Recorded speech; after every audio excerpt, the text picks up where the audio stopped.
salaamaaleykum àdduna salaamaaleykum Sénégal BGS Bosquet Global Sport ñëw na ak yéen ci beneen anam comme ni ñu leen ko tàmm di waxee fépp fu mu mënta doon ci Sénégal ak feneen fu dul Sénégal dinañ fa dem jëlal leen fa lan moo gën ci yaramu nit comme ni ñu leen ko tàmm di waxee sport nag dafa bëri anam. bëri na ni ñu koy defee bëri na njariñ loo si mën a jële mais tamit bëri na loo si mën a loree sa bopp ba tax na tey ñu déplacé wu ak yéen ñëw ba fii si Kër Massar ànd see seen benn coach bu ñuy wax coach Ngom kenn dootu ko présenté muy nit ku international si wàllu coaching moom lañ si àndal tey.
salaamaaleykum àdduna salaamaaleykum Sénégal BGS Bosquet Global Sport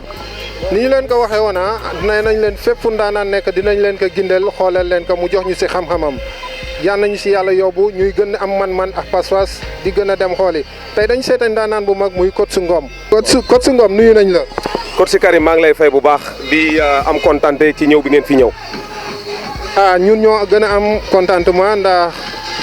nekkoo nit ku yomb nekkoo nit ku disponible bien vrai sa temps xat na trop mais jéem nga def le tout boole ñu si Coach Ngom bi ñu la seetsee tey gis nañ fi ay différents exercices li ñu fi def yëpp lan la coach. li ñu fi def yëpp nga gis ko mooy ce qu'on appelle le fitness moo tax nga xam ni fitness bu ñu koy définir mooy l'ensemble des activités qui nous permettent d'améliorer notre condition physique c'est ça la définition du fitness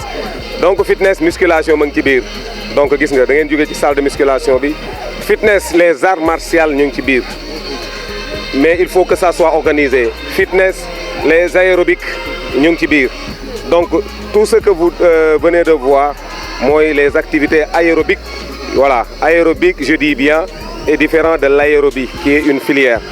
donc moom ngeen fi gis say mu nekk ay activités yoo xam ne c'est des activités d'endurance cardiovasculaire mais endurance facteur musculaire aussi et cardio-respiratoire tey loolu ngeen fi gis tey jii nii ci fitness vert. ok bon leer na mais Coach Ngom ñun dafa am loo xam ne dafa ub suñu bopp ñun dañ jàpp ne tànk bu ñu demee salle tànk demuñu ci wàññi yëkkati ba sonn yëkkati ba dañuy yëkkati ba sonn mais dañuy yëkkati sax loo xam ne mënuñu ko yëkkati mais dañ koy forcer loolu mooy lan coach. waaw loolu c'est une erreur fatale boo xam ne si toutefois que la personne s'engage à uniquement et à faire la musculation et n'importe comment bu mu koy defee ba nga xam ne jaarul ci yoon loolu c'est une erreur boo xam ne si c'est à corriger et ñi koy corriger mooy ñun ñi nga xam ne si mooy ñun coach yi parce que boo xoolee y a ce qu'on appelle entraîner et se fatiguer.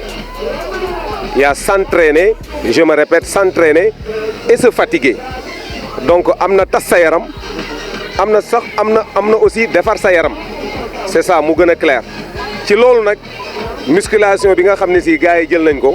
la majorité dañuy ñëw juste pour tas seen yaram te loolu noonu dañ ko tegul fenn wala je ne sais pas dañuy dem ak seen xelum bopp wala coach yi leen di encadrer ñoom ñoo amul assez de bagages pour pouvoir les coacher mais de toute façon c'est à revoir te entraînement dañ ciy namm boo balaa ngay dem di entraîner ji sax nga xam sa état de santé d'abord nga xam say besoins prioritaires loolu lu am solo la ci nit ki parce que loolu mooy tax ngay progresser en crescendo vers le sommet mais tant que defoo loolu da ngay am problème te boo xoolee progresser vers le sommet c'est de l'endurance c'est-à-dire que c'est un temps boo xam ne si da nga koy jël et temps boobu ngay jël en crescendo di avancer palier par palier loolu la ñuy wax nag endurance loolu nit ki foog mu préparer ko ci xelam ba pare donc nit ki bu ñëwee salle rek elle doit démarrer par ce qu'on appelle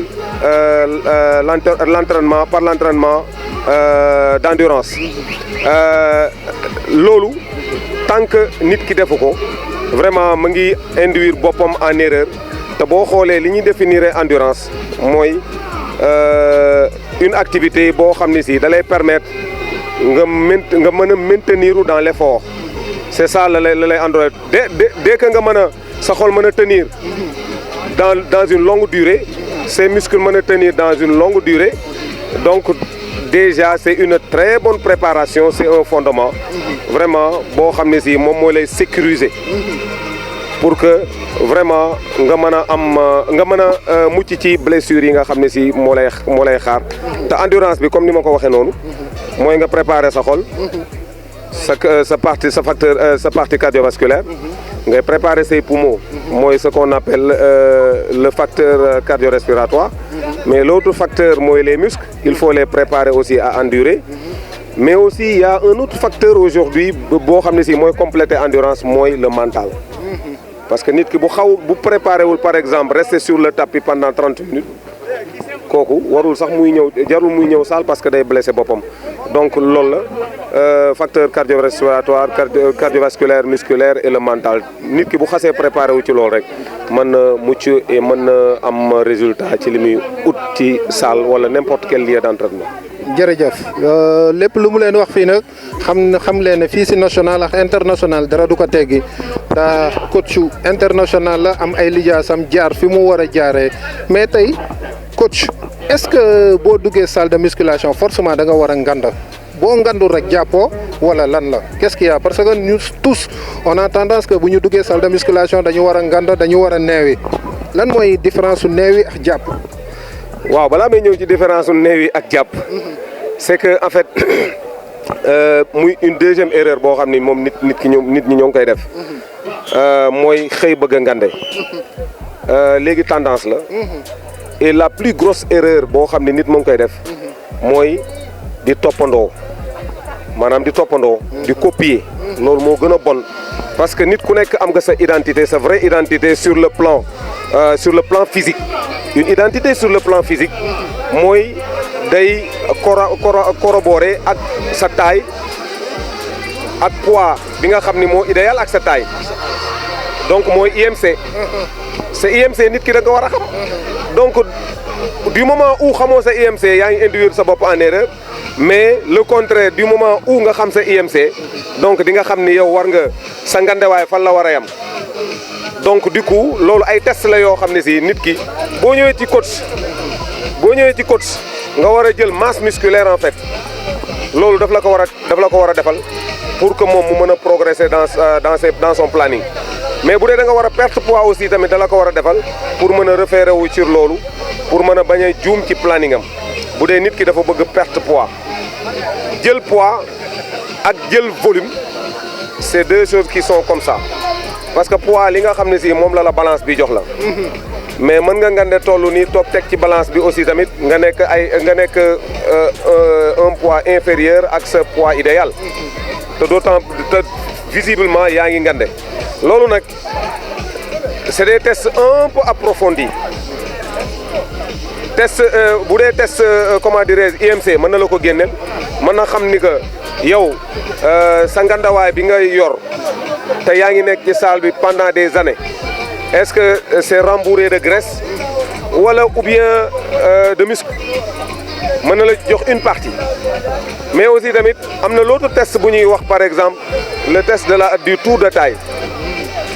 léegi dañ ko intégrer ci test yi muy accompagner l'IMC pour que nga mën a xam ni que yow est-ce que yaa ngi dans une zone dangereuse à risque où la probabilité de risque est beaucoup plus élevée nga mën a xam nan ngay remodeler say entraînement mais attention masse musculaire wala volume loolu noonu du entraînement moo la koy jox mais bii nii moom moo la koy jox donc bii lu ñu war a xoolaat la bu dee da nga war a jël masse wala bu dee da nga bëgg a war a perte masse donc loolu noonu bii la mais gars yi de mën ngeen entraîner lu bëri de mais bii bu dee vérifié wu leen ko masse musculaire bi ngeen bëgg du ngeen ko mës a am donte bu dee sa programme jaar na yoon bu dee sa programme jaarul yoon tamit pareil bu dee da nga bëgg a perte poids aussi tamit bii boo ko contrôlé wul à 80% moom mooy résultat pour lépp mais attention volume ak masse c'est deux choses aussi tamit qui sont comme ça masse musculaire autant pour moi et la masse adipeuse mooy volume boo xam ne si pratiquement li ko composé pratiquement genn wàll gi yëpp wala la grande majorité lépp ak graisse la te loolu moom moo jar a éviter te bu dee da ngeen bëgg a jël masse musculaire bi nga xam ne si dafa répondre ak sa poids ak sa taille idéale ak sa taille ak sa poids loolu noonu il faut nga dem xooli coach Moussa Diop mu mën la defal test yu baax teg la ci yoon mais malheureusement Sénégal ñëpp ay coach lañ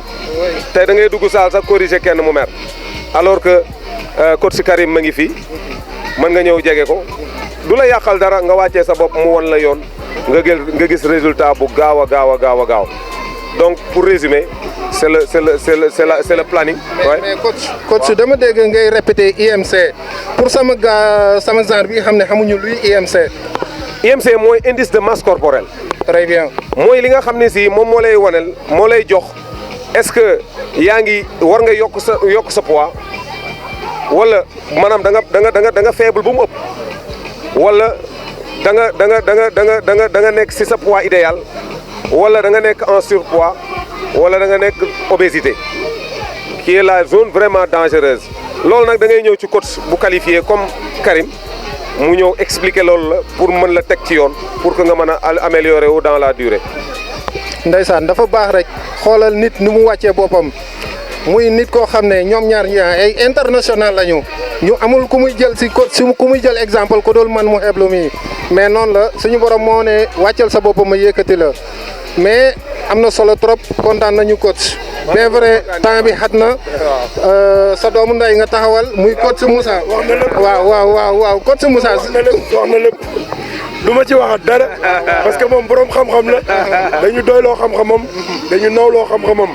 li mu daaneele dafa am importance daf ko fi indi mu soulever débat bu rëy mu ne leen le sport ne fait pas maigrir gars yi tëb na ko da nga yàq sunu liggéey xanaa sinon kenn dootu ñëw sport mais xam-xam la doon waxee ñoom effectivement l'alimentation joue presque 50%